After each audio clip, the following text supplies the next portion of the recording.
Hello guys, welcome back to my another video. I hope सबैजना सन्चै आरामै हुनुहुन्छ होला। म पनि सन्चै आरामै छु। के मैले युट्युबको पैसाले हन्डा किनेको हो त? आउनुहोस् पुरा भिडियो हेर्नुहोस्।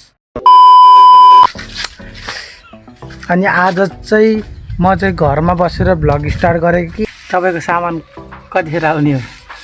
मगाएको सामान माछा मान जाने भनेर यसो प्लानिङ त छ। के भएर झुल खोज्दै हिँडेको, झुलै भेटाएन। माछा मान जाने किन नाङ्गै भ्लग बना भन्नुहुन्छ होला। कपडा छैन, कपडा गिफ्ट हान्दिन्न। हामी चाहिँ झुल खोज्न गएको, झुलै भेटाएन। झुले जान्छ, अब चाहिँ घर जान्छौँ। घरबाट चाहिँ एकछिन सुतेर अलिक छामा आउनु झुल भेटायौँ भन्छु। अहिले हामी चाहिँ हाम्रो डेस्टिनेसनमा आइसक्यौँ, माछा मार्ने डेस्टिनेसनमा। हामीले चाहिँ यहाँ मार्ने हो माछा चाहिँ। यहाँ हल्का हल्का माछा देख्यौँ होइन, के अरे खाने तरिकाले चाहिँ होइन, यसो रमाइलो गरौँ भनेर चाहिँ हामी माछा मार्न आएको हो। कपडा कहाँ राख्ने हो?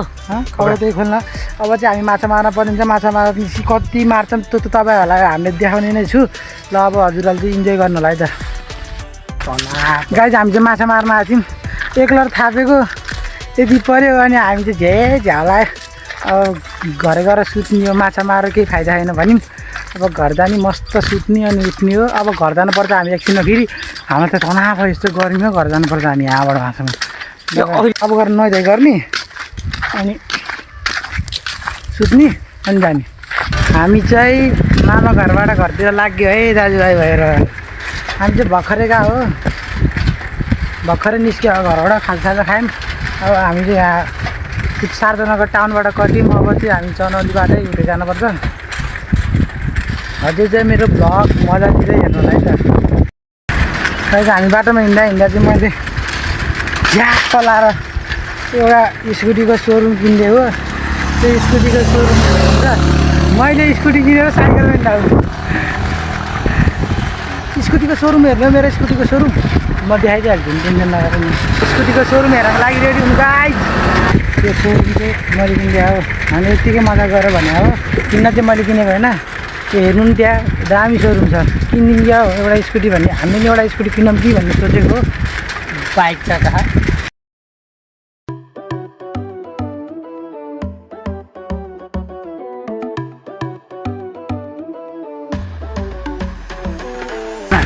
हामी चाहिँ चनौली आएर खाजासाजा खाएर चाहिँ अब फेरि हामी आफ्नै घरतिर जान लाग्यो। अस्ति लिएर आएको पङ्खा थियो नि त, त्यो पङ्खा बनाउनु जाने पसलले बिर्स्यो भनेर अहिले चाहिँ त्यो अस्ति लर्काको पङ्खा चाहिँ बनाउनु दिएको पङ्खा चाहिँ लिएर आयौँ।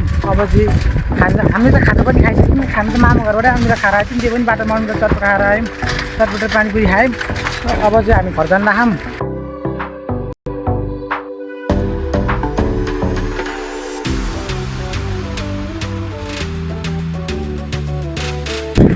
म चाहिँ घर आउनु अब धेरै बाँकी छैन। अर्को भाइ चाहिँ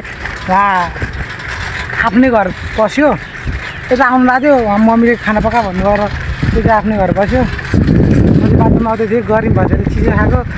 भिडियो गर्नै मिलेन क्या। रातो ला होला नि त, देख्नु होला नि त पेन्टा खाएको। अब चाहिँ मेरो घर आइपुग्नुलाई धेरै समय आएर चाहिँ 5 मिनटमा घर पुगिन्छ। यही हाम्रो गाउँ नौमा चोक।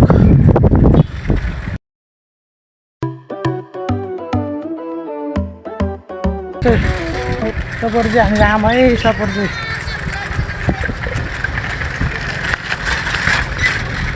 जेसुकै गर्ने 1 लाइक 1 कमेन्ट अनि 1 सब्सक्राइब हान्न चाहिँ कमी नगर्नु होला है त गाइज। अब चाहिँ म घर गएर सिधै भेट्छु। म चाहिँ घर आइपुगेँ। घर आइपुग्दा चाहिँ मम्मी चाहिँ हुनु त रहन्छ। कहाँ जानुभयो मम्मी चाहिँ? म चाहिँ घर आइपुगेँ। अब चाहिँ म कपडा सपडा फेर्छु। खाना पकाएर कहाँ जानुभयो मम्मी चाहिँ थाहा छैन। भित्र बहिनीहरू चाहिँ मोबाइल हेरेर बस्यो। आई होप आजको भ्लग चाहिँ राम्रो लाग्यो होला। भ्लग राम्रो लाग्यो लाइक कमेन्ट सेयर सब्सक्राइब गर्न नबिर्सिनु होला। भेटौँला अर्को नेक्स्ट भिडियोमा। Thanks for watching, by.